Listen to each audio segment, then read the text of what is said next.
Hi, everybody. This is Dr. Geoff Tucker, Doc T to everyone. Welcoming you to another episode of the Horses Advocate radio program. Thank you for joining us. Today is going to be an interview day with Daniel Dauphin. He is a man who I met a while ago, and then he reached out to me and used some of the information I had to put together his outstanding group of videos that he put together as downloads or DVDs, if you still have a DVD player, and on the bits and how they work. It answers all the questions that everybody who's ever had a bit in the horse's mouth or believes that bits don't belong in a horse's mouth. He answers a lot of the questions there. And he's done an outstanding job. He's used me and 8 other professionals, veterinarians, et cetera, to help him understand how this works, plus his engineering background and his training of horses to put together an outstanding presentation. Anyway, if you ever want to dig deeper into knowing how bits work on a horse, this is a man you should go see.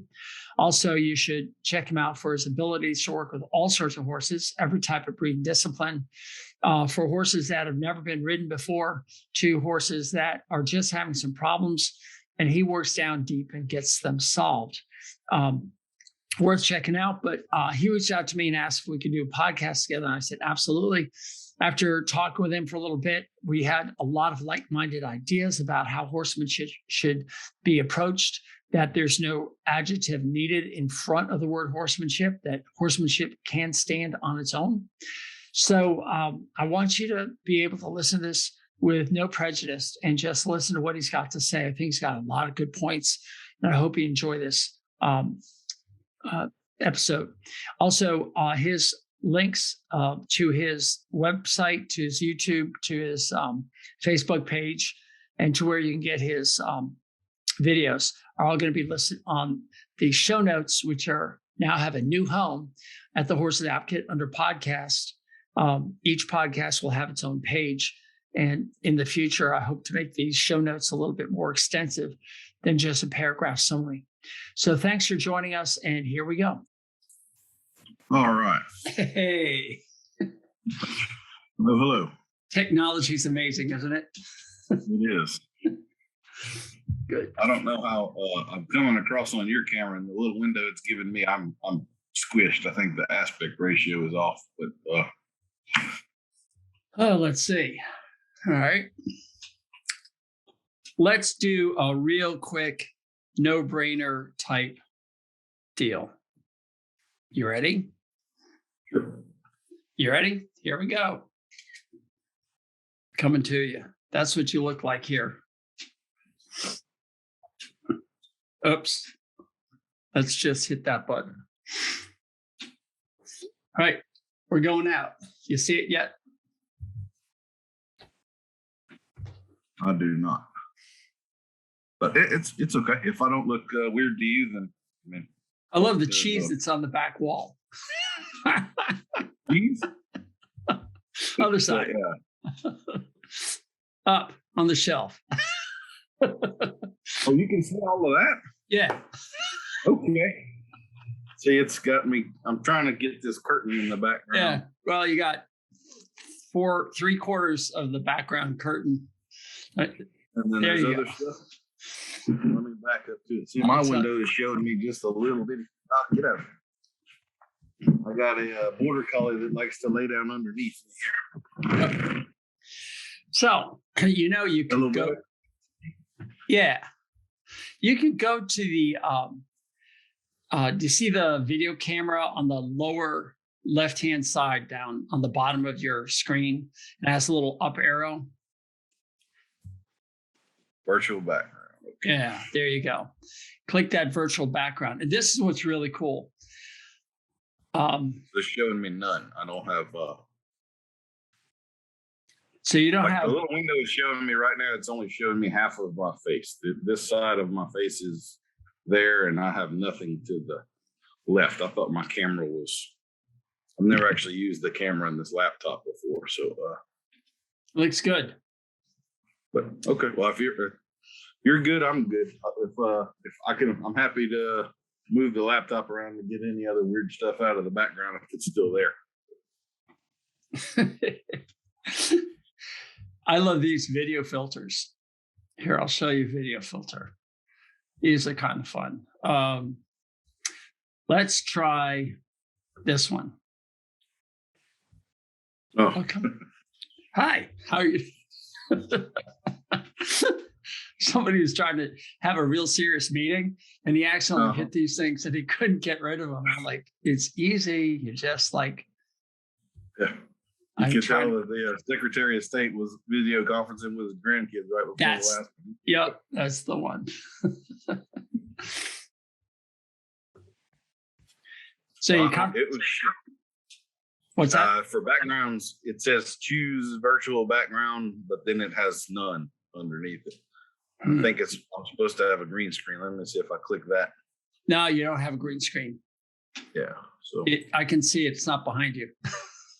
Yeah, I mean, I've got it. Like I said, if what I've got behind me isn't unprofessional or distracting looking into you, then I'm good. So. All right, show you what I got behind me. See, I got a green screen. I could put that one. I like this one better. I'm down in South Florida. Let's see. Where in Florida are you located at? What do you know about Florida? I've been there on vacation probably 25 times, mostly to the Destin, the Panhandle area, and all Perdido and the Disney World thing, but that's about it. So. Destin's really cool. I had a horse farm right there. Destin, you go out of the Bass Pro Shop and you go west maybe a mile, and then you took a right into this community. It just looked like a community guard gate. They had a barn in the back. I did her work for years.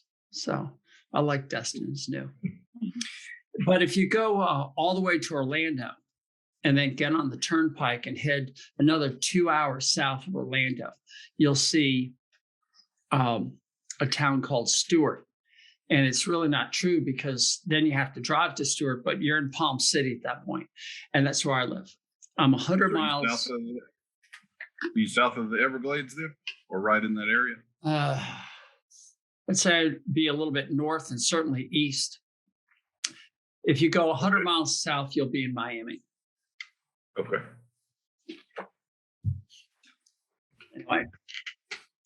Anyway, this is all being recorded right now, all this bantering back and forth and stuff, but I'll cut all that stuff out. I'm really excited to talk with you, and I'm going to try to do my best. You're my first interview, so I might suck at this. No worries. I think with all of the content on the internet, the bar is at a pretty reasonable level. So we can't be worse than a lot of what's out there. Yeah, I guess. And anyway, nowadays, the most successful interviewer on the planet is Dope Smoking Joe Rogan. So, I mean, you know. and he's taking ivermectin. I'm sure you and I have probably both accidentally taken a fair bit of it throughout our lives. Anyway. I'll tell you what, I need to because I've eaten a lot of worms. Some people say eat shit. We just say eat worms. Great. I just inhaled something. Now I'm going to cough my ass off. Hold on. I should mute my mic when I cough. Anyway, you about ready to get into this? Yes, sir. I got a couple of things that I want to go over. I can just stop coughing. I shouldn't have any food or drink anywhere near me when I do something like this. I'm the opposite. I have to have something to sip on, or I'll get a dry throat. Yeah, I'm not going to ask what something is. It's hibiscus tea. So with a little honey in it, in my little sloth mug. I'm trying to use that. I don't know how far through the video you had watched, but one of my tips on methodology was to slow your hands down. So I've adapted the sloth for my own purposes there. I make a little joke sometimes in clinics and stuff that a lot of people, well, I guess we can save that for the interview, but the punchline is that they ride like they ride in the arena like they've just ridden through a spider web on the trail. That's kind of spastic hands going on, and they need to just slow it down a little bit, Well, I want to get into what you've done and your ideas about bits and handling a horse. All of my world is handling a horse on the ground. So I have a little bit of a different perspective than a rider. And I really like to kind of delve into that, parse it so we can look at some of the same principles that affect both of us, whether you're on top of the horse or on the bottom. And I really want to dig into that. So I'd like to aim for about an hour. I think most of people's, attention span is less. But here we go. You ready? Tell you what, I think I might have a hibiscus burp coming up. Let me work that out. Got mine out. I think we're good. You have the hands of a horseman for sure. Aren't those crazy? When I give someone the finger, we call it the English finger. We put some spin on it, buddy. My hands have been. This is an aqueduct racetrack that happened, and that was just a halter that snapped my hand and broke the collateral ligament. So that was fun. And then, of course, this one, I made a homemade rocket turned into a hand grenade. So that was a lot of fun. Accidents always makes the top 5 of the top 10 things that men die from each year. So I kind of wear that with pride. Yeah. Why we aren't dead yet? There you go. Chicks dig scars, right? Yeah. Okay. So we're going back to 3, 2, 1. Ready? Here we go. Well, welcome to the Horses Advocate Podcast Radio. I have a special guest today, a man who came in through the ether into my life, who just suddenly appeared with a tape in my mailbox, a DVD, which, by the way, Daniel, I don't own a DVD player, so this is really tough. We have definitely sold more digital downloads than the DVD package. I'm always about 10 or 15 years behind the technology curve there. Well, Apple threw out their DVDs in their machines a while ago. Anyway, and it was about bits and bitting. And he had found me because he had asked me to give my input on what I thought was important for bits as far as an equine dentist / veterinarian. And that's how Daniel appeared. And he's with us today. He's from the deep south of Louisiana. I think you dodged a bullet of Ida, didn't you? We were about an hour west of where the real bulk of that damage hit. So we really didn't even get any rain. We had probably 30, 35 mile an hour winds, but where it hit, it made an impact for sure. It's pretty devastated over there. And I know parts of New Orleans are all they're going to be out of electricity for like a month. So, well, apparently their pumps worked. We had, I have 2 clients in New Orleans, just south of the city, and then one in right on the Hudson River. Give me a break.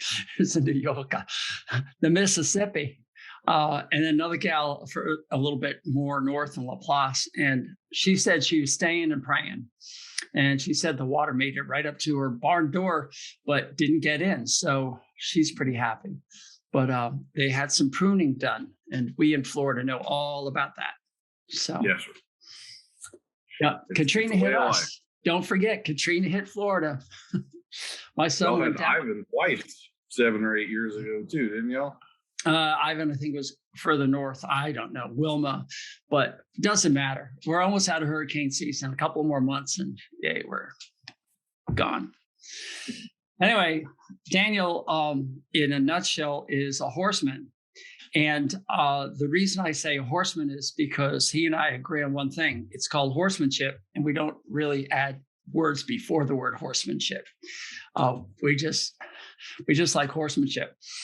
And I don't know why he reached out to me. I mean, I just float teeth for a living, and I'm a veterinarian, so I can't know anything about horses. But we met before that was the reason I reached out to you. We both spoke at the Louisiana Half Conference 4 or 5 years ago, and you had a very realistic, non-sugar-coated point of view, and that was kind of what drew me to you. You seemed like a person I could bounce ideas or thoughts off of, and not get any deflections of outside interests, I guess would be the way to put it. Everything seems to be agenda driven, doesn't it? You know, we got some gimmick, or, I mean, you and I sell our information. We got that, but that's all we want. We just want people to learn. What drives you every morning? What gets you up and out there and continually answering questions on Facebook about horsemanship? Well, I'm married to a redhead who's not a morning person, so I'm highly motivated to get up and out the door as quickly as possible. April, I'll tell you what.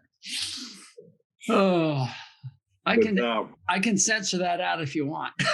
No, that's okay. She doesn't watch any of these kinds of things, so we're good. Every once in a while on YouTube, and I'll put a flicker of her hand in the frame. She really doesn't ever want to be on camera. She's a gorgeous woman, but she just has a thing about that. So that's the way I test if she ever watches anything. So yeah. So I'll get an earful in 6 months if she hears about this. But that'll be all right. I would suspect, kind of like you, I feel a calling to help people with horses, or maybe more correctly, horses with people. And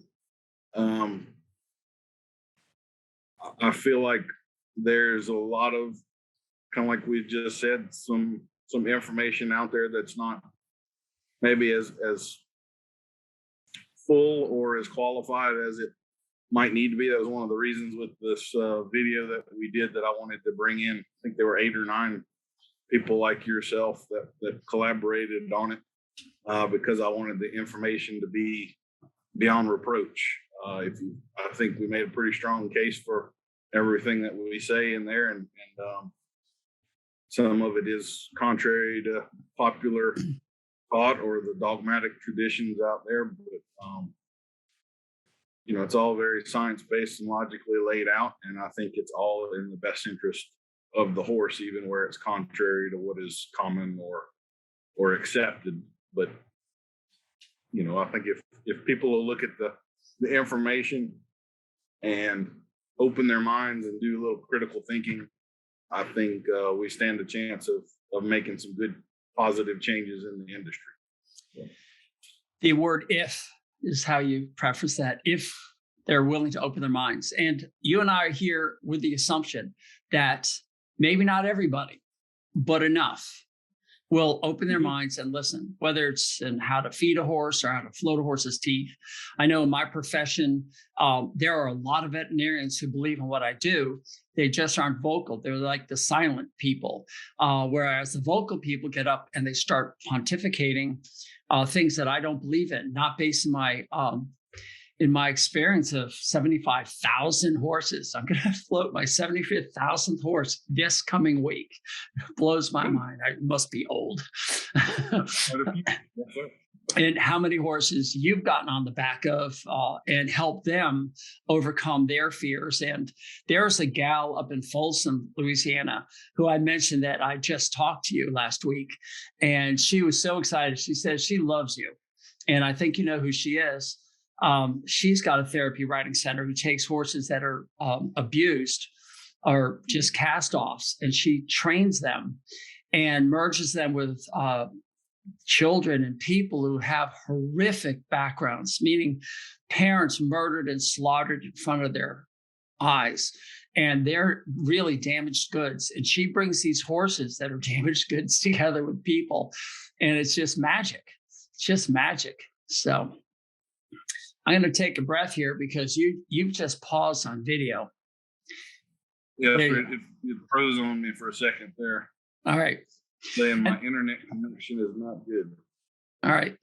So, taking damaged goods and bringing them up to speed, or taking even undamaged goods, brand new foals. I like to call them foals. You call them colts. I'm sorry. Colt is a male in my mind. I get a little older. Yes, sir.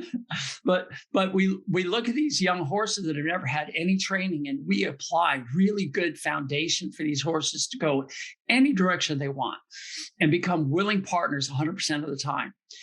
I walk into a stall And I got two things going on. One, I'm a man. And two, I'm a vet. And I'm going in with two strikes against me. I mean, I don't know even how I make sense of it all. What do you do? What do you think is like, list the top thing or the top three things that come to your mind when you walk into a stall or into an arena or a round pen or someplace where you come up into the perimeter of the horse's being? Mm-hmm. What do you do? I guess the first step would be an assessment. And I'll say that typically what I'm told about the horse, I tend to take with a grain of salt. A lot of times, people's assessments aren't real. I kind of talk about what I call the unicorn stage of horse ownership. And that's kind of those first few years. And for some people, they last decades, where they have more the mythical relationship of the animal rather than the actual animal standing right there in front of them. And I have learned that you also have to be in dangerous positions at times. Sometimes people's unicorn stage is hazardous to my health. So I want to make sure that we're going to be safe and everything, and that the horse really is what he's supposed to be. So one thing you said, I would approach a horse differently in a stall rather than if we were in an arena or a larger area. So in a stall, you have that confinement aspect. If I'm in a larger area, actually one of the very first things that I want to do when I approach a horse is take a step or two toward them pretty assertively, and hopefully get them to take a step or two away from me, and sort of set up that herd relationship right there, or at least test whether that horse is pushy. Did they refuse to back away from me when they should have? Did they back away more than I expected them to? Do I have a flighty horse? Do I have an aggressive horse? And just sort of feel that thing out. I've really learned over time, a lot of problem horses, when the owner brings them to me, that if that simple step right there of showing the horse that I'm not scared of them and that I'm assertively in control of the situation, very frequently I can't replicate the problem just after that simple step. So I don't like to talk a lot about dominance with horses, but I do think it is an unavoidable aspect of their nature, and probably not something that affects you as much as it does me. And again, it goes hand in hand with the unicorn stage. So oftentimes I'm not just working with the horse, I'm working with the person, and we may need to point out some of the body language of what this horse just showed me and what I'm doing to it. I find a tremendous number of people are commonly taking steps back from their horse. They'll start lunging them, and they do that with a step back, and the person isn't conscious of it, but the horses certainly are. I'm sure you're well versed, but if we were to take a group of horses in an arena or a pasture and we wanted to find out what the pecking order is, the way to do that is to tell which horse can move which other horse's feet.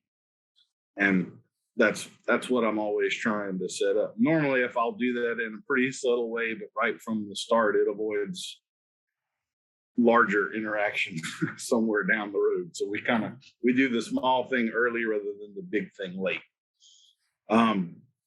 So I'm assessing the horse. I'm trying to set that up. And then I always kind of like to, and this is the kind of thing, again, I could be talking to a person and just seemingly playing with the horse, and they may not really realize I'm doing much. The right hand is playing with the person, the left hand is playing with the horse. It's like playing the piano. Absolutely. Exactly. So I may want to put my hand on his pole and see if he readily yields. I'm looking for things like that. Does the horse yield or resist? What are the ears doing? Do I have a sour expression? Do I have a fearful expression? Is he pursing his lips, his eyes? I'm sure you know, horses' faces are far more expressive than what most people recognize until they've been around them enough. They don't have as much expression as a human face does, but they still have quite a bit of expression. So those are the things that I'm looking to set up. And again, I want to see the relationship between the owner or handler and the horse If I have a person that is scared of the animal, that's pretty obvious to me. That's very different than if I have a person where the animal's scared of the person's too assertive, and I need to get the person to calm down a little bit. So those are the things I'm looking for, I guess, primarily. So it's interesting because from my perspective, my job is to enter the stall. And if they can't put a halter or lead rope on the horse, I'm gone. It's not my job, man. Yeah. But sometimes they'll let the halter and lead rope get on by the owner, but then they see me and it's just like, I'm out of here. They've tried to go out the window, out the back of the stall. I mean, it's a big window, but and I sit there and I think, all right, this is all about me and the horse. And I know me pretty well, and I've trained me pretty well. But how do you go to an owner, which are the people listening to this podcast, and say, look, I get it. Doc Tucker walks in and they melt in his hands. It brings tears to my eyes. He does stuff that nobody else can do with them. Okay, fine. But how do we teach them to gain that confidence? We don't, maybe you could explain what confidence is or leadership, or how do you get that connection that these people are so desperately looking for? I mean, what do you tell a person? I get it, how you connect with a horse, and that's great. Now, how do you get the people to connect? That's fascinating. Again, it kind of would depend on the person. I tend to view and explain it very much as a parent-child type of a relationship because that's relatable to people. Unless they haven't had kids. And those who've never had kids, it's a totally different ballgame. I don't know if I even use it that way if I'm talking to 14-year-olds because they are a kid and they see how, adults interact with them or their parents. So again, with a parent-child relationship, there's a clear hierarchy there, and it's one that shouldn't be apologized for. Nobody feels bad that mom and dad are in charge and the kid is here. That's the same thing as herd dynamics. It's a pack dynamic, I guess, more with people because we have more a predator mindset. But I think understanding is the key. We all have our different personality types. You do have people that are dealing with a horse and they're in more of a fearful state themselves. So just like with the horse, we know we're in limbic system territory there, and we need to kind of get them out of a reactive state into a thinking state. So you get those people talking, you make sure that they're breathing. One of the things I'm really amazed about is how many people handle a horse and hold their breath at the same time. And they're not at all aware that they're doing it. No. So like I wrote an article for a Horse and Rider a few years ago about loping anxiety. And my trick with that is to get the people to ride and recite out loud.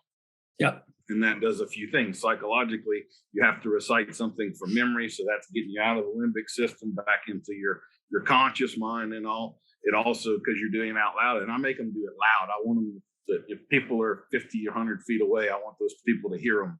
I want them to feel awkward and self-conscious. Yep. To just get you totally out of that. You're not worried about the horse anymore. Now you're in a different state and they're doing it out loud, so it forces them to breathe, and we've changed the internal conversation in their head basically. So that's one of the little tricks that we have. You have other people that are too assertive, too aggressive. I find I'm not one of the well-known clinicians, but as you do get people come into clinics, you kind of find they tend to be in different camps, and there are certain clinicians that certainly attract aggressive people. And then there are other clinicians that attract more frightful type people. And so you kind of see where their experience level is, what their perspective is, and then you try to manipulate that to get them maybe a little more on the center of the path rather than off to the left or the right or wherever they happen to be. And of course, the center of the path is where I think it should be. I can always be wrong. Hopefully I'm not, my point of view isn't the same as it was 10 years ago, and hopefully it won't be the same 10 years from now. You're touched on the anatomy of the brain, believe it or not. These words, limbic system and the conscious area of the brain, the cerebrum, are maybe some things that people don't understand. So let's just take a moment. There's a really interesting book, if anybody wants to read it, called Whole Brain Living. And I can't remember the gal's name. I'll look it up as I'm talking.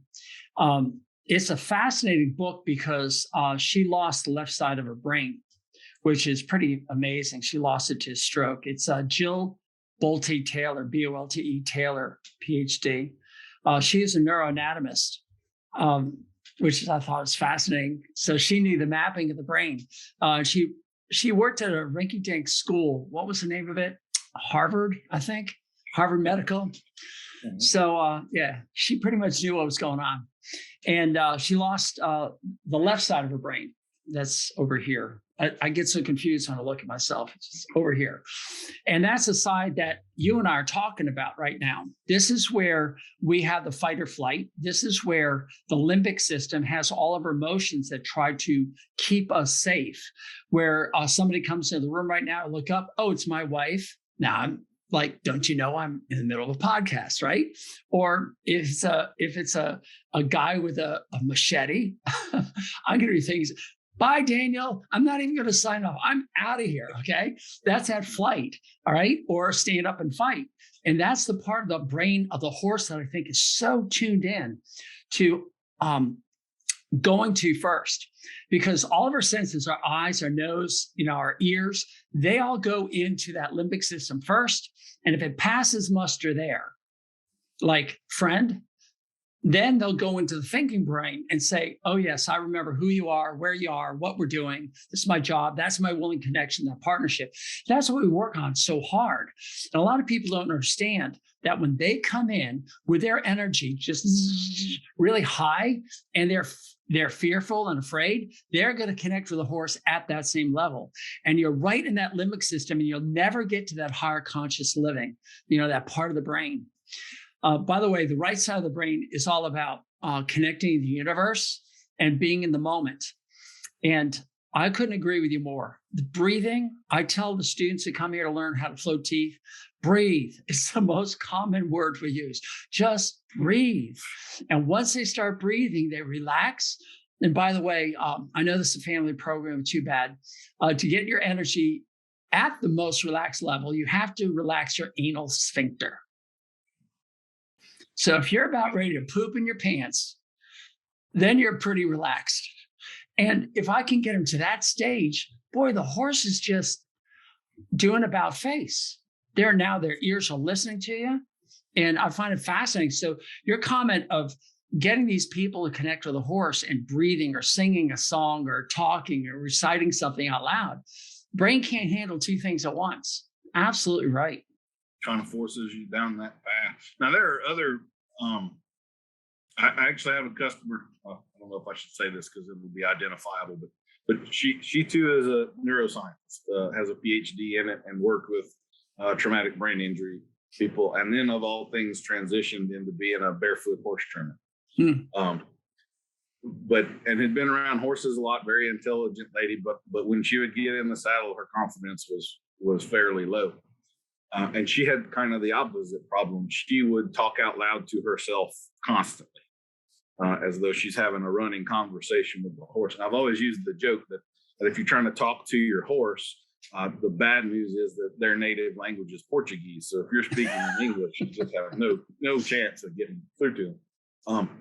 But like in this particular lady, that is a self-soothing behavior of hers. She's not really talking to the horse. She's calming herself down.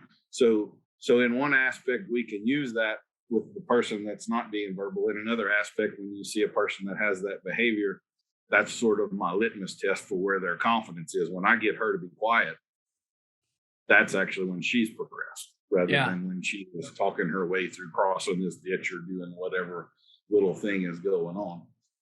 And kind of like with a horse, I don't think you need to bottle that up. You don't take that customer and say, hey, you just try to work with their confidence, and you watch when that naturally resolves itself. I've kicked him out of the barn. Are you kidding? She's quiet, but I don't know about you. I'm not a naturally verbal person. One of my favorite parts of working horses all day long is that nobody's talking to me. And then somehow I transitioned into this other field where I have to talk to people for a living. But I really like when I concentrate on things, I don't talk about them. Like when I have to work a horse and describe things to the crowd, the level at which I'm working the horse certainly is diminished because it takes so much of my brain capacity to do the talking part to the crowd. It takes me 3 times as long to do stuff when I'm talking about it rather than if I was just there doing it. No doubt. No doubt. So what we're basically saying to the owner of a horse who they are a little afraid of. I don't mean petrified, can't go in the stall. They want to go in the stall. They want to be connected with their horse, but they are subconsciously afraid. And the horse is sensing it. And the horse isn't one of these horses that we quote bomb-proof where anybody can go in. This is a horse that's very sensitive to them. So basically you're telling people, breathe. Do you tell them to focus on anything like an outcome or just start singing a different tune or what? What do you do to get their brain in the game? A lot of time what I try to focus them on is the horse's own body language. One of the things that I tend to naturally do is to really break things down. It's one of the difficult parts about working a horse in real time. There's probably 10 things happening every second that I'd like to tell you about. But there's no way I can talk about that nearly as quickly as those things are happening. So as the person takes a step to the horse, I'm kind of going, okay, did you notice that he just shifted his weight back there and now all of his weight is on the opposite hind leg where he was toward you? So see, you just went a little too assertively. You kind of scared him a little. Or I'll bet you your video analysis works well on that because you can slow it down. You say you put in slow motion, and you look at them, and then right on the screen. One of the things that I found pretty interesting, I really study more about people than I do about horses now because the teaching aspect doesn't come naturally to me. That's the part I really have to work on now. If you study people body language, you quickly learn that the feet are the most honest part of the body. People think that the eyes can't lie, and that's absolutely not true. The feet are what don't lie. And horses are very similar to that. Wherever they're moving their feet, if they're shifting balance away from you, that horse's brain is on escape right now. And I don't think most people are aware of that. And that's a pretty important thing to be aware of. I'm sure it's something you're intuitively in tune. And if you're in a confined space like a stall and you have a horse that takes a pretty significant shift toward a wall, things might get bad quick here in just a second if you don't adjust what you're doing and kind of play that game. And obviously to have survived as long as you have in the profession you're in, standing in front of a horse that could paw you to mincemeat, you have figured that out. But I don't think most people are nearly as in tune to all of the signals that the horse is giving off as they need to be. So that's a lot of the stuff that I try to decode. We talked about pooping. You brought up the anal sphincter a minute. I actually find that to be a pretty important body language signal from the horse. You think about, we load a horse in a trailer. That's one of those old country colic cures. You get him to poop. Yep. Well, usually pooping happens right after kind of the anxiety curve peaks. I've seen that. They crest it, they start coming down, and that's when they poop. So that again is a litmus test that kind of tells me where this horse is right now. Hey, when that happens, I don't know if you do what I do, but I just stop everything. I just let the horse position and poop. I mean, I become motionless and allow them to do the job. And when they come back, you can see that step forward toward you, that relaxation, and then you proceed. So it's part of the connection. It would be the same to a horse. That body language, that really is their natural language. If you and I are having this conversation and I'm talking all over the top of you and I'm just rude, you're going to get pretty fed up with me pretty quick. The rapport is not going to be there for very long. It's the same sort of thing when you have not been respectful of your horse in that manner. They're going to learn pretty quickly that you're not reading them well. It's going to set up that mistrust rather than. Wait a minute. So you're telling everybody listening that horses actually carry on conversations with people? Constantly. Absolutely. And loud for the most part. It's an orange billboard for most of us. And Yeah. a lot of people are just kind of oblivious to how much is going on. And sometimes things, I'm sure you've seen it, but when I do clinics, we're usually 12 to 15 people. There's always one or two people that are this far away from death at any second for the entire weekend. And they're usually completely oblivious to how Clueless. close to the edge they are on this horse. And they're not stupid people. No, they're just very intelligent. But I think they're overanalyzing. Yeah, and they're not listening. So, and sometimes it's part of their confidence level might be really high, and they're completely worried about themselves. And in reality, they need to be focusing more on the horse. That there's a lot of things in the horse world that are very counterintuitive. That you kind of need to go left when you think you need to go right. I've really thought about writing a book called The Law of Opposites, pointing out just how many things like if you have a horse that wants to go too fast, I have something I call the 5% rule. If you ride that horse 5% faster than he wants to go, I don't care if it's at a trot or lope, whatever, within minutes, he's going to be slowing right down into your hands. And all of a sudden, you without pulling on his face at all, he's going to be right there tracking along with you. Whereas if you just try to hold him on, he's going to resist. And an hour later, he's still going to be running through your hands. One of those bit problems that aren't really bit problems. One of the things about the limbic system is it sits right next to the motor cortex. And you were talking about the feet and how it's associated with the horse. So the limbic system is where all the emotions are, and the fight or flight, I'm going to be saved or I need to save myself. That's, I said, goes to the conscious brain, but it also goes straight down to the feet. And this is why I think so many people look at the feet and say it's important to get the feet moving, or look at the feet as a reflection of what the horse is thinking. Sometimes those feet move a lot faster than your eyes can blink, but by then you just haven't been listening. They usually give you plenty of warning signs. One thing that brings up that I just feel compelled to say here is that it's not just fight or flight, it's fight, flight, or freeze. And freeze usually comes before the other two. And that's one of those signals that gets missed an awful lot of times. I'm warning you. Warning you. One, two. People at these colt starting competitions, they get on the colt and the colt is still like a statue and his head's up in there. That is not a good sign. Get off. The first step that colt takes is probably going to be a big one. So if you ever see a horse that looks like a statue, that's a big red flag right there. He's probably in freeze, which is part of why freeing his feet up so much is such a big deal. It gets them out of freeze. I've been a victim of that twice, where I'm working on the horse and the horse is just motionless, and I was clueless. Both times I wasn't paying attention. And I've learned from those mistakes. And next thing you know, like a bullet out of the gun, the horse is bolted forward. I'm flat on the ground. My head has been split open on the stall wall. And the horse is standing over me. He said, "I told you." And that's the end of it. That's all. I would bet I'm sure you know a lot of farriers like I do. And there's not a farrier in the world that hasn't been pretty badly hurt at some point in time. And I would bet they went through freeze right before they had whatever's going on. The bad thing with a lot of us professionals is that we all do read horses pretty well, or most of us do, but then we have a job to do and we get a little too focused on that and kind of miss some of the other signs. You cannot.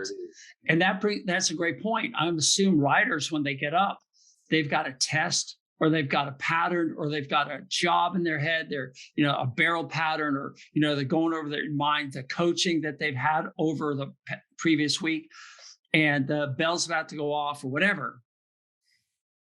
They've got to stay listening to the horse. And this is why you think driving while texting is bad. I mean, whenever I see somebody like this on the phone while riding a horse, I'm like, a car at least doesn't think. Yeah. Or get scared, yes. Oh gosh, if I could just change. One of the things to me that, as I have traveled more, worked with more and more people and every kind of horse you can think of, I kind of poke fun with the unicorn theory, but the reality is, to me, as I read horses and I see how people are handling them, there's really a lot more people that should be hurt by horses.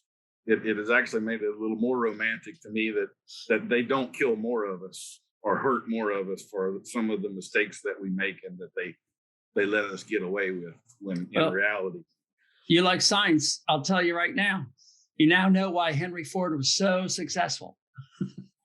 It's safer to drive a car. Can you imagine if everybody didn't have a car and they're all driving horses now? Can you imagine your interstate out there? It would be interesting, for sure. My horse can go faster than yours. That's one of those things. You had mentioned how you and I both prefer the term horsemanship with no adjective in front.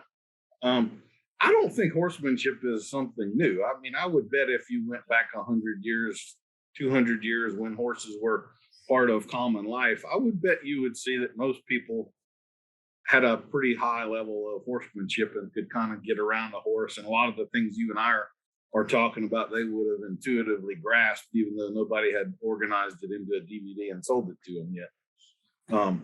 I mean, there's really just an X number of hours that you have to be around horses.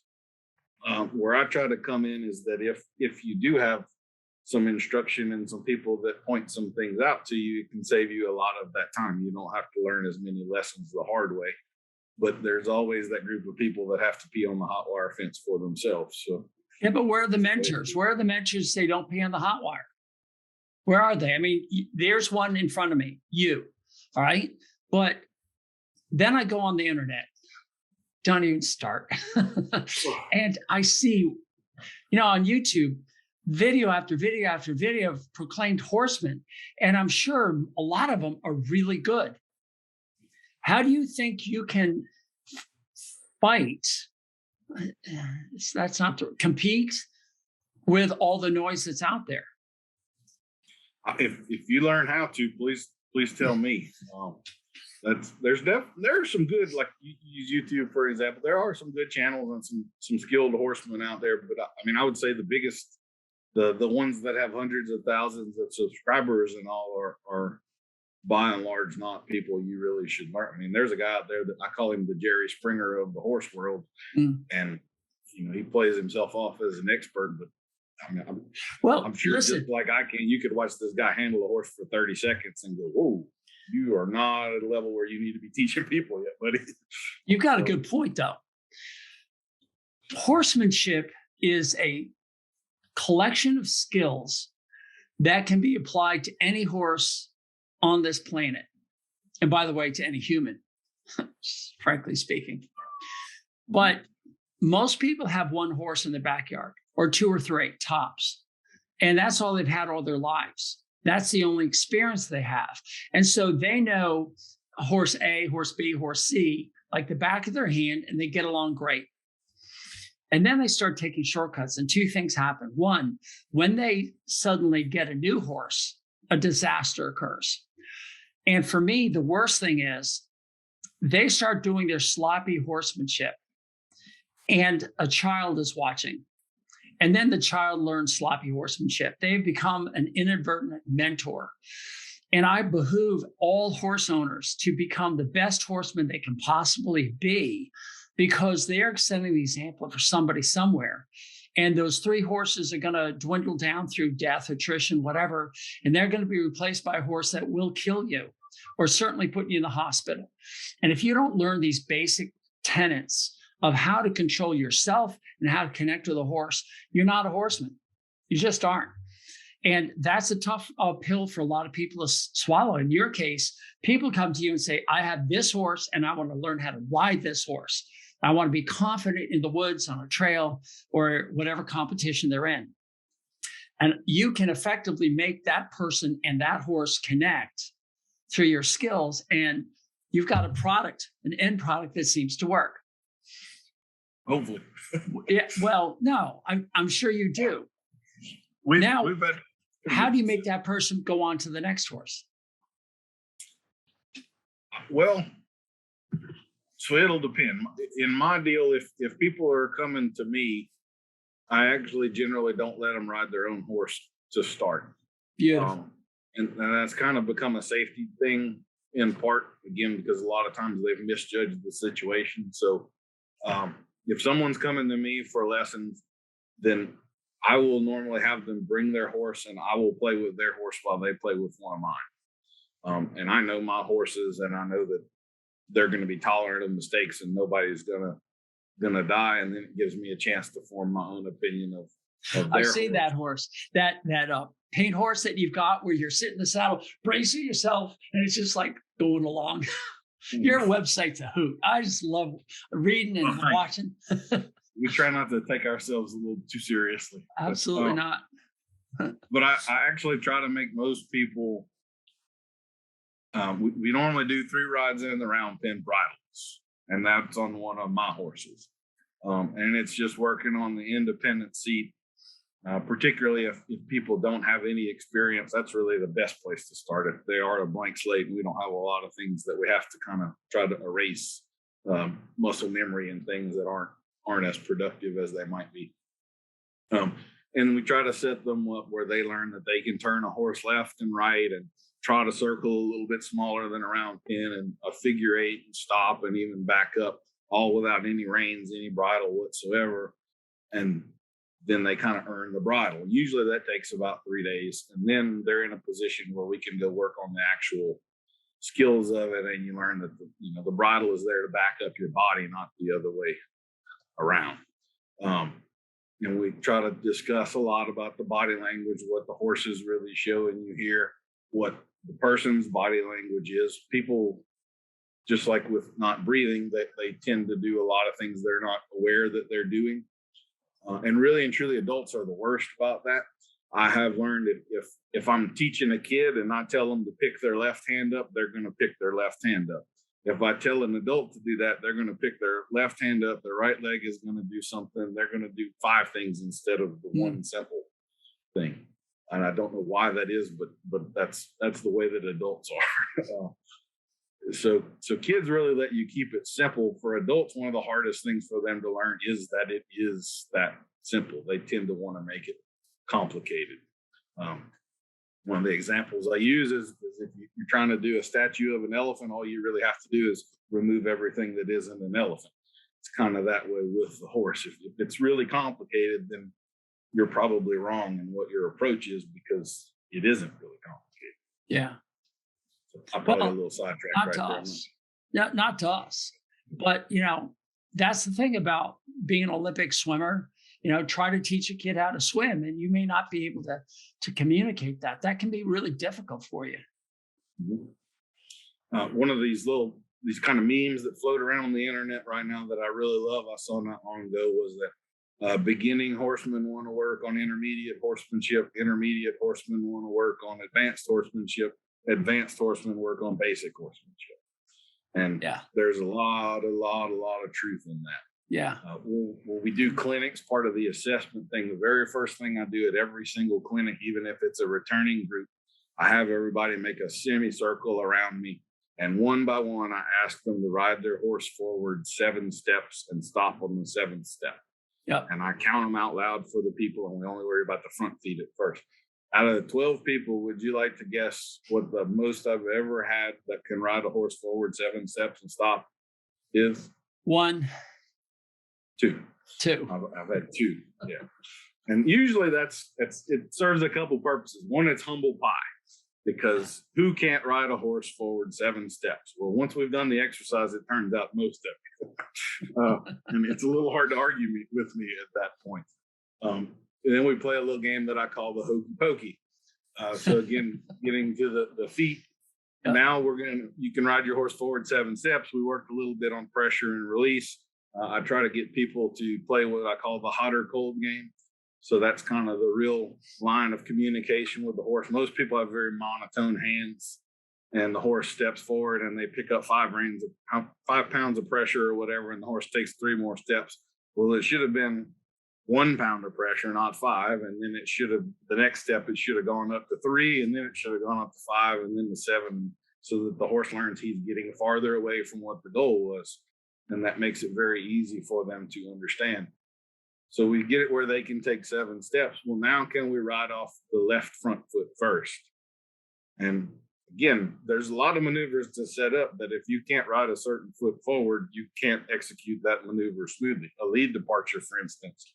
A lot of people don't realize that begins with the outside hind foot. So if I want to start off the left lead from a standstill, the right hind is the foot that initiates that. And riding a hind foot forward as the first step also rounds the horse's back, drives the butt under it. We initiate collection. And if you get where you master the ability to ride a hind foot forward, the first step, you can do a lead departure in one step every time, and it'll be smooth. You won't have the head fly up. None of those things happen. And that to me is horsemanship. It's prepared correctly. It's set up. Even, I don't know if you keep up with reining, but if you watch any of the reining futurities now, they've apparently added in an element of about 10 feet of side passing before they do their lead departure onto the circles now. It's the most ridiculous looking thing I've ever seen. And I think that in some areas, the bar has been lowered so much that it's become a perversion of what it was supposed to be. If a 3-year-old reining horse with a year and a half of training can't do a lead departure in 10 feet without having to push his hip literally 15 feet over to the side, then you don't need to be at that show. You need to be at home working on some stuff until you get to that point. That meme really rings true. You know? And it's simple. I mean, if you just get the people to think about the feet, who can't walk a horse forward 7 steps? Now, the next layer of that onion, I call it an onion exercise because it kind of peel back layers and layers and layers. Now we can control a single foot left or right. Now, instead of the front, we work on the hind. And now there are so many doors open to us, things we can do simply and easily and with control. It's not even funny. And at no point did we have to get into a great big wrestling match with our horse. And to me, that's kind of the essence of horsemanship is just having it all set up to succeed. I find a lot of times the things that cause the wrecks and the fights is when people get frustrated, and people tend to get frustrated when they don't know what to do. And so I try to explain everything to them in a very basic and logical format, but I also ask them a lot of questions that they're kind of responsible for figuring out the answer to. I think one of the most important things that we can learn as horsemen is what the proper questions to ask ourselves are so that we can figure out how to get out of this problem that we're in. And or so kind of like not get into the problem in the first place. Sir? Or not get into the problem in the first place. Exactly. Coming. Can we properly identify it? Can we see it coming? Can we avoid it in the first place? And I understand that's a high bar, especially for that person you're talking about that's had 3 horses over their entire lifespan. But I have lots of hobbies that I appreciate. I don't expect to be world class at any of them, but hopefully I can have a deeper understanding of them where I'm at least satisfied that I have enough mastery and control of this subject to be comfortable and confident and be able to enjoy myself without killing myself in the process. I think that's a very good point. Your confidence without killing yourself in the process is based on just doing it over and over and over again. Then asking yourself really quality questions. What did I do wrong? What can I do better? And I think if you look at any great sports person, any great one, Michael Jordan, basketball, Tiger Woods, or Derek Jeter, baseball, good golly. Our buddy down here in Tampa Bay now, sorry, New England, Tom Brady. They work on the fundamentals every single day. There's not a let up. They do. When you listen to the history of any great athlete, they'll tell you that the day after the Super Bowl, they're back on the field working on the basics. And so many people are at a point in their life where they've gotten the money together, the time together to get a horse, and they want to achieve some sort of success in their sport because it certainly will make you feel good. But like you say, they've jumped ahead of the game. Sure. Malcolm Gladwell has a great book called Outliers. I don't know if you ever read it. Great book. All of his books are great books. He's a pretty interesting guy. His podcasts are just too much for me. They're like, stop, this is too good. But he said that you have to do something at least 10,000 times to get good at it, to become a master of what you do. And to get on a horse 10,000 times requires a lot of days. And if you have one horse a day and you ride it for an hour, you've got 10,000 days ahead of you. If you've got 10 horses, well, great, you have 1,000 days ahead of you. But to think that you get on 10 horses a day and you're going to be an expert in 10 days or 100 days, not going to happen. Not going to happen. I think that goes back to some of the misinformation you were talking about before. I think some of the people that are out teaching don't have near their 10,000 hours in yet. And that's one of those things that you really have to be careful about. There's a veterinarian that you may know, and I have no idea what your opinion of him is, and I don't personally know him at all, but I know I've shared one of his videos. His name is Dr. Mark DiPaolo, and he does one on ulcers. He does chiropractic work and acupressure and that kind of stuff too, but he does one on ulcers, and I think they're bladder meridian points, and I don't know if you subscribe to acupressure or any of that, but all of the points that trigger pain in horses for ulcers line up with the saddle. One is down on the sternum, where the girth would be at the bottom. The next one is up near the withers, where the bars of the saddle tree would be in. And the worst one is back on the kidneys, where the loin of the horse, where the back of the saddle would be pressing. And I watched the guy go through these, and I could tell immediately he brought progressively more painful horses to respond to the points.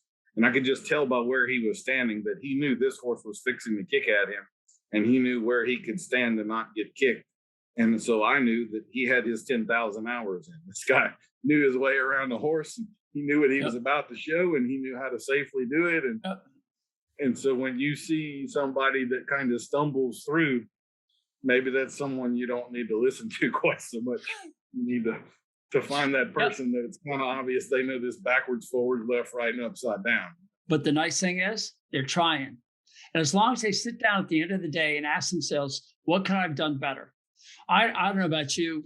I'll admit that there's probably about 20 years of my life where I just managed to get through each day. I came close to death experiences. I don't think I behaved well as a horseman. I think that there's so much more growth in my abilities that I never recognized. My wife saw it in me, and she encouraged me to become a veterinarian, which is, I think, a blessing. But it wasn't until the gal who's working with me now came along where I had to teach her. I became a direct mentor of her, that I had to put what I knew into words and actions. And I'm like, why am I doing it that way? That doesn't work at all, But I'd been doing it for so long that I had to change so I could teach her. And then I said, So I think my growth as a horseman has occurred in the last 10 years, and she's been with me 12 years.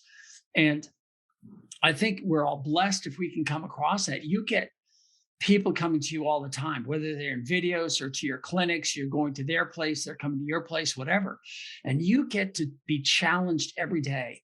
And I'm going to take you and carve you off in a separate little hole over here. Where's my hole? Right there. And there is Daniel self-learning. Whereas outside that hole, he's teaching everybody else, and he's applying his trade to all these horsemen. But I'll bet you inside every day, you're constantly and never-ending improving. And that's, Tony Robbins calls it CANI, constant, never-ending improvement. I think if you're not doing that every day, and I don't mean beat yourself up. I don't mean like, God, was I stupid, everything. Move on and say, how can I make this better? What did I miss from this horse? Well, I would agree with you in that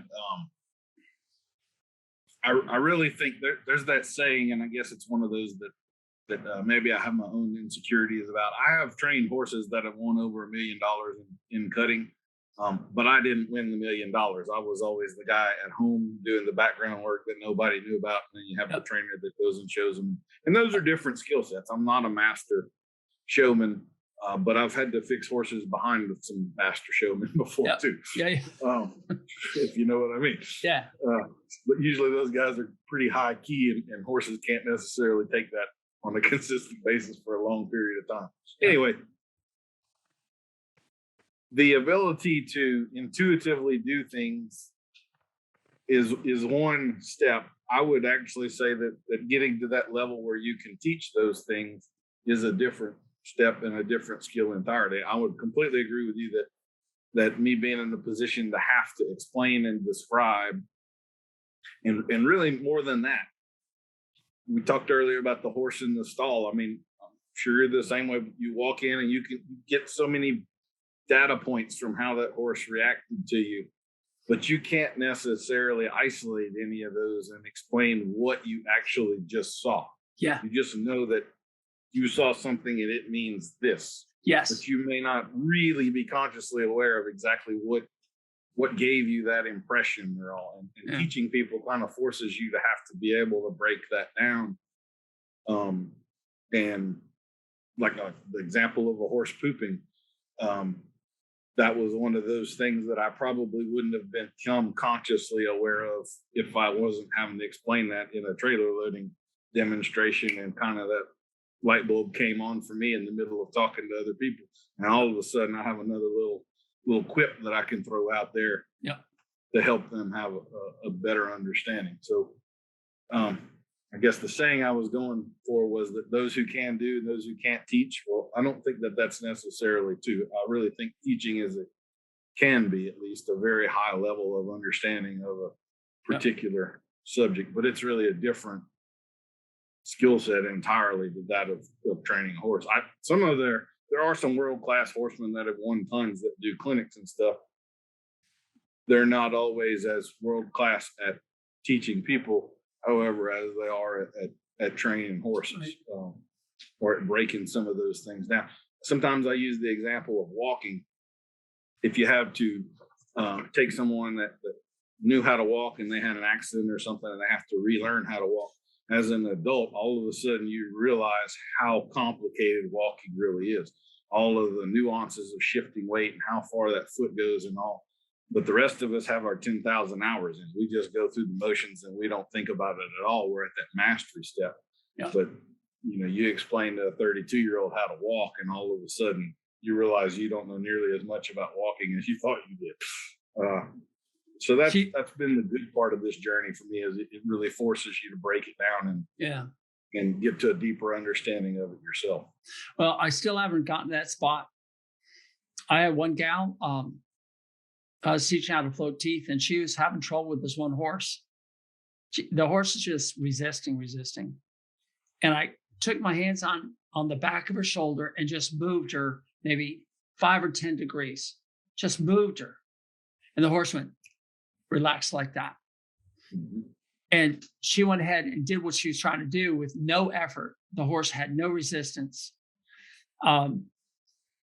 The gal who works with me said to me in my ear, she said, if you hadn't done that, I would have.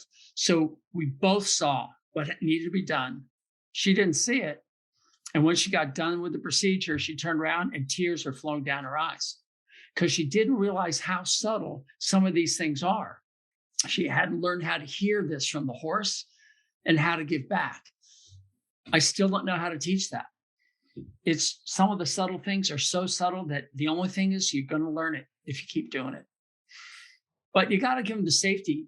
You got to get the basic principles down, be aware, listen to the horse, make sure that the horse is communicating with you. Understand the horse does communicate. Stop berating the horse, what I call nagging.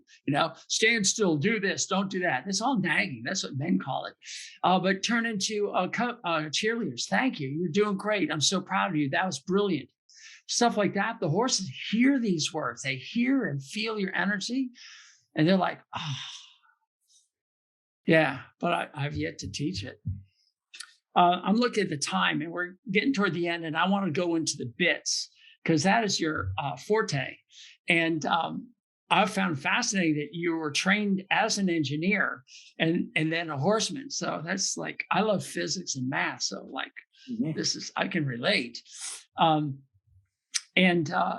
you're talking about leverage and force applied to bits, and I thought that was great because you're using math and physics. It's just, it's, Yep. Doesn't get more logical than math. I mean, right. there's one answer, and this is it, and we know definitively that this is it. So I love that kind of stuff where there's not a gray area. It's pretty black and white. Well, and then I throw in flabby cheeks on top of it, and you get that excess fat. It just messes you up. That's good stuff too. I mean, one of the things that I fight a lot, I don't want to say I fight it a lot, but I come across a lot, is people seeing abuse where abuse doesn't actually exist. Come on, keep talking, because there's so many people who are so anti-bits, thinking it's abusive, and you and I both know it's not the bit, it's not the gun that shoots people, it's the people. Yeah. So that was what, like the groove in the tongue. I still don't know the anatomical term for it. I call it the bit groove, but I have seen that on young colts that had never had a bit in their mouth that looked like you had pressed a pencil down in Play-Doh. Oh, that's normal anatomy. That's just normal. And people, I can't tell you the people that I have seen that bring me a horse and say, well, someone cut his tongue with a bit. He's got the scar across there. And I'm going, that's not a scar. That's normal. That's what a tongue looks like. Yep. And now we've got this explosion of rescues and that kind of stuff. And if I had a nickel for every time I've had someone bring me a problem horse, and the final words that they have when they describe everything is, but he's a rescue, as though that is some exemption or off the track thoroughbred falls there too, right? Yeah. I don't, him being a rescue is completely irrelevant. We can't change or affect that at all. We still have to deal with the actual horse that's sitting right here in front of us. Yeah. I have a mare right now out in my pasture. She's one of my demo horses. I got her in a colt starting competition back in 2012. They were all 3-year-olds and they hadn't had a hand on them. They literally ran them through a cow chute up into the trailer and brought them to the deal. And the mare from the get-go was really bad about anytime you would want to put your hand on her pole. I mean, she would have a very severe reaction. If that horse had wound up in a rescue, I guarantee someone would be claiming that, she was head shy because she had been beat with a 2x4 that had nails through it or something like that. And she'd had no human interaction whatsoever. So, I know from experience that a lot of these behaviors that we see do not necessarily correlate. I'm not saying that abuse can't exist or that it's okay if it does, but first of all, you can never change anything that happened in the past to the horse, regardless of whether it happened or it didn't. You still have to deal with what you have here. Agreed. But the things like flabby cheeks, the bone remodeling, this is one of those things I wish I had included in the video, because as I'm sure you're aware, horses can get bone spurs on the bars of their jaw where they have actually kind of like flabby cheeks, push bone back, and you wind up with a wave that a veterinarian can come in there and surgically chisel off and and I would certainly say if anybody has handled a bit in such a way that they caused something like that to happen, that was not a good situation, and that's not not okay. Right. But if we feel some asymmetry in horses' bars and things, those are the kinds of things that actually exist in horses that have never had a bit in their mouth at all. So that's not a direct indication that something bad has occurred to the horse. So that's one of those things that I would like to change is just to give people that little dose of reality and the correct information. Again, hopefully with all of the experts like yourself, where I'm not ever asking you just to take some horse trainer you've never heard of's word for it. We've got some stuff backing it up here where people with more degrees and knowledge or experience that I have played a part in this, and they're sharing their experience and expertise as well. One of the odd questions I get about the video, I don't know if you were aware of this, but I actually brought 2 speech pathologists into the mix there as the experts. And it might seem at first to be an odd thing to have done. But as I got to researching horses and some of the things, particularly the hyoid, you were actually one of the best sources I found on the hyoid. But I still had more questions than answers kind of when we got to the end of that. And then particularly some of the functionality of the tongue. Well, speech pathologists, as they work with stroke victims and all, they really have to break down what the tongue does, what all the musculature in there is. They have to make them move their head in certain positions and swallow and stuff to bring back functionality. And I learned more about a horse tongue from speech pathologists than I have from dozens of books and articles and all kinds of stuff. So sometimes good information isn't where you expect it to be, but take it where you find it. So the tongue is so important. The tongue is so important. It is. That's the thing. Everybody worries about the bars, and man, the tongue is where you messed it up. If you got the bar pressure that did damage, you did way more damage to the tongue first, guaranteed. Yep. Yep. I tell people, you put a space occupying mass in the horse's mouth, and then you close the mouth down with a nose band. And where's the tongue got to go? Straight back against the sharp teeth. And some of these horses can't stand it. They're sticking their tongue off to the side. They're moving their mouth. They're not receptive. They hate the idea the bits go in the mouth. They're like, no, put it in my mouth, all these things. Get the teeth right, get the tongue right, get everything right. And then the bit isn't going to be as bad, especially with trainers who teach people how to ride with their seat, not with their hands, Yes, sir. Yeah. That's one of the things I'm pretty proud of in the video. We've already talked about body language a lot, but we discussed a lot of body language that indicates ideal interactions with the bit, as well as signs that he's having some problems. Right. And one of those that's very dogmatic and traditional in certain disciplines is the frothy and foamy mouth. Oh, yeah. And you wrote about that. You have the nose bands on top of that, and that's really just if we take that horse that's got the figure 8 or the flash nose band on, and we're really wanting that horse to accept the bit, let's say I'll pick on dressage. Let's say it's a dressage horse.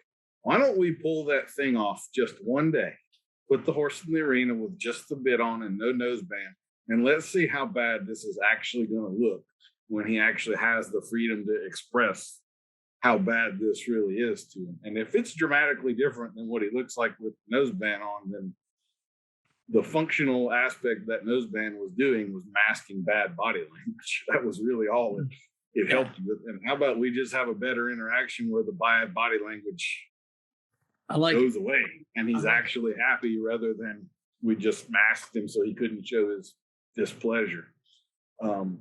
If horsemanship is really our goal and acceptance of the bit is one of the foundational tenets of our discipline, then why don't we actually display that to the judge rather than mask? You're asking a lot, I am. Isn't it easier to go out and buy a couple more bits? I wish I had a bit company. Maybe I'd have a different perspective on that. But I don't know that there's any bit that's going to overcome hands. Well, I tell people there's 3 things. 1, get the least amount of mass in there. I find that most horses that have a problem, they don't like a lot of mass in there. And then you put a double bridle in, for instance, that can be tough. 2nd, get the teeth done. And the problem with that is the word done. What does that mean to this guy over here or that guy over there? So, we have to establish what that is. But then number 3 is get the hands right. And I said, I can't help you with that. I'll do the teeth, but you got to do the hands. I've through going to clinics and stuff. I've been on some horses where the rider and the horse were obviously pretty advanced and could do some cool stuff in the clinic. And then they say, hey, would you ride him toward the end of the afternoon? And you get on it, and all of a sudden I realize just how hard that rider was pulling on that horse to keep him in a frame throughout the whole day. And I'm just thinking, how do you have any arms left? How are you not tired from having to buckle down? Go ride my horse and see that it takes ounces to do that, not pounds. It's not if you're holding him there. One of the things we really try to talk about, that's why we get into the anatomy and the highway and all that. If you are holding that much pressure on your horse, and you're affecting the tongue, you're guaranteeing he has withdrawn that tongue defensively.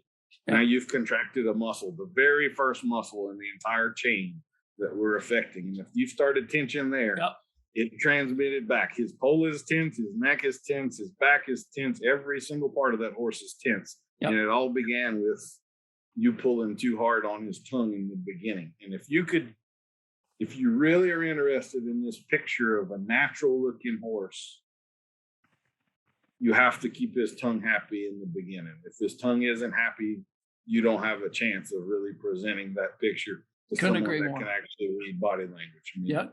I mean, I can't walk if I'm chafing, and if I get something in my boot, it makes it hard, and it doesn't have to be a lot. How about go ahead. Well, I was just going to say, the tongue is, it's wired, neurologically speaking, it's a very wired part of the body. It's the only part of the entire body for human or horse that's involved in 3 of the 5 senses: touch, taste, and smell. And it's directly, got motor neuron. Yep, right there from the brain goes right to the tongue. It is seriously neurologically wired. That's when I hear people talk about the bars and worrying about bar pressure and this bit and all, I'm always thinking, man, if bars are your problem, how bad is the tongue already? You're aiming in the wrong direction. Yeah, you have bar problems. People's vision looks like, it just narrows down like a spotlight. It goes right there to that one spot, but they've got to open up and see the bigger picture. But then they open up too far and they find a high suspensory or something. I'm like, no, go back to the teeth, go back to the tongue. How have your bit DVDs, I'm going to call them DVDs, digital downloads, how's that 3-part series help people? Have you gotten any feedback from them? We've gotten a fair bit. And we really have, we have dressage people, the barrel racers, it's all horse centered. So like you said, there's no difference in the anatomy of a 17-hand warm blood and a 14-hand Arab. They are both horses. They're going to respond the same. And mechanically speaking, I do come at things from an engineer's perspective. So there's no discipline whose traditions or aristocratic roots exempt them from the laws of physics. All bits operate exactly the same way. If a snaffle has these features on it, I don't care if it's in a hunter or a barrel horse, it operates the same way, and anatomically the horse is the same. And so there shouldn't be nearly as much difference between those riders as people might think sometimes. And so the feedback we've gotten is pretty broad. We've got world champions. It's actually now in, I think, 23 or 24 universities in the equine science programs, from Texas A&M, Colorado State, all over. We've got copies on every continent except Antarctica right now, and I'm not holding my breath on getting one. I don't imagine there's many horses down that way. But the feedback has been very positive. We've got a testimonials page on there. I honestly haven't heard a single negative or unpleasant critique from it. I will warn people, it's not a movie. The audio, and it's me standing in front of a fireplace with a whiteboard for the most part. We do have some live shots of horses and things to illustrate throughout. So far, we really have probably the most common comment that I've gotten back as far as feedback is, I had no idea how much I didn't know. And then we've also had quite a few comments on kind of the humor of it, and that it was a lot easier to watch. You would think a 5-hour deal on bits would be pretty dry. And I think we see, every time I say that to somebody that's actually watched it, they start laughing. But we have a lot of little breaks in there, little humorous points where it'll keep your brain active. You're not going to fall asleep while you're watching it. It'll keep you interested. So I think humor is great. I just I went to your contact page, my main contact menu, and it says, this is a quote: "If I frustrated you by not providing you with what you're looking for, feel free to vent to me, email here. I'll respond to you personally, though it does take some time. If it's been more than 4 days and you haven't heard from me, something went wrong in the witch and wizardry world of technology." And basically you're saying, if I don't answer you the next time, there's a good chance that I'm dead. I hope it's a good death. It's stuff like that just cracks me up. Just cracks me up. You can't take it too seriously. At the end of the day, I'm a horse trainer. I mean, I'm a guy who's good with horses. Yep. How seriously should I be presenting this stuff if that's really what it all backs down to? Well, I called it up here. I want you to say it, but it's DauphinHorsemanship.com. That's your main website. And then it's /mercantile, which I thought was a great name because who calls them mercantiles? Old timey. What happened to store? Products. I'm a polysyllabic kind of guy. Ooh, a polysyllabic. Well, flop the high locker to you.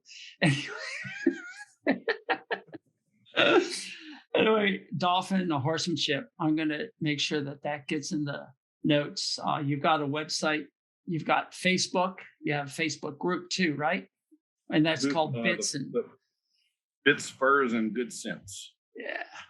I almost commented on it today. I wanted to give you some grief, but I decided not to. Why not? Everybody else does, right? There it is. It's all supposed to be fun. Yeah, it's I wish I could give it. It's facebook.com/groups, and then it's a whole bunch of numbers, but it's Bits, Spurs, and Good Sense. So you can look that one up. And then also your YouTube, where you have a lot of your videos all set for people to watch, and you give away a lot of good content there. So there's not enough hours in the day to get everything done, but sometimes you have to carve out some time and say, okay, I've got to learn a little bit more about horsemanship, about connecting with horses, about bits. I think, Daniel, you've got a great place to go. Really do. Thank you. I'm glad we met in Louisiana. I'm glad you found me again and reached out to me on this. I think it's a good time. Is there anything else you might want to add? I was just going to say, I'm glad your pass through Louisiana was 2 weeks ago rather than right now, because I don't think you'd have such good luck. But on the other hand, I came there in February, and Nashville got closed from that huge snow and ice storm through Texas. Then I went down to New Orleans, LaPlace, and then I made it up to Alexandria, and I couldn't get any further north. The ice and the snow, you guys don't believe in snow plows or sand or anything. And I was shut down. And I had to go all the way back down to New Orleans, then around and back up to Nashville and get them done.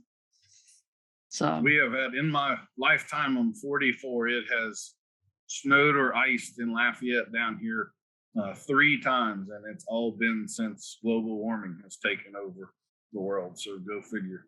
Yeah. In fact, my oldest son is 15. All 3 times in my lifetime that we've had ice and stuff down here, he's been alive for. Yeah. Wow. But yeah, we don't handle that. It shuts the whole world down. Hurricanes, you can still go to a restaurant, but we go ice on the ground, and it's all shut down. It's done. All right, my friend. This has been fun. I think we filled everybody's brain up. We've covered a lot of subjects. I think we've stimulated some people's ideas, and hopefully they'll reach out to you. Again, you don't care what discipline they're from. Not at all. And we work beginners to advanced. I even do kid clinics at times. So how far away do you go? You went to South Carolina. How far do you go? Yeah, we go all over the country. Anywhere that people will have us, we're happy to get there. South Carolina, that's about a 12-hour drive for me, and we've got another place that's about 13. If it gets much further than that, then we tend to fly and just borrow a horse or whatever when we get there. Although honestly, I'm standing on the ground for clinics a lot of times. I really don't find having a horse as a prop to be all that necessary. If we do colt starting clinics, I do like having one of my horses there to help me out. But you really don't need a horse to do horse clinics. You can show a whole lot from the ground and help people out up there. So get those basics done. All right, Daniel, thanks for being by. I appreciate you. Yes, sir. Thank you for having me. Take care of yourself. Bye. You.